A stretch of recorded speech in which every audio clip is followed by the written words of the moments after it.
夾氣啊嚇！嗱，你睇唔到後面，我見到咧後面咧有啲人咧就用支槍對住你個頭啦，有啲人咧就對住你膊頭啦。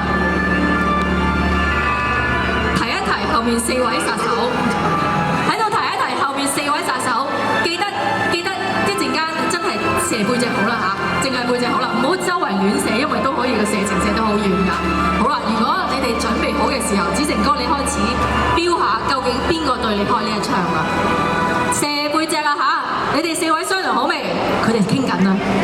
你驚唔驚啊？子成哥而家？我驚。驚唔驚啊？佢哋好似派出咗一個都幾兇狠嘅一個出動喎。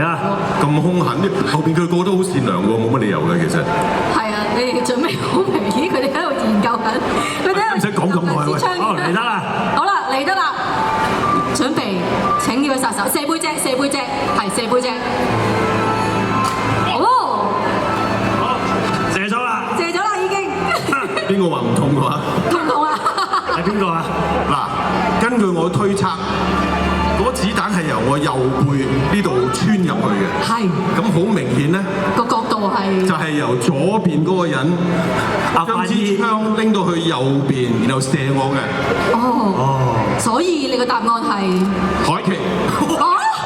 哇！呢個邏輯係咪好勁喎？好似㗎。好嘢大，好似真係好嘢，你好似估錯咗。好似我 make sense，係咪你啊？喂，我純粹用邏輯推論嘅，其實我咁多邏輯嘅。雖然係咪你啊？係嘅，真係。好叻，俾掌聲先生。哦，多謝 ，thank you。好啦，柯南，你唔使驚啦，而家輪到我走得啦，係嘛？手啦。thank you。係啦，我哋第2位人質係啊。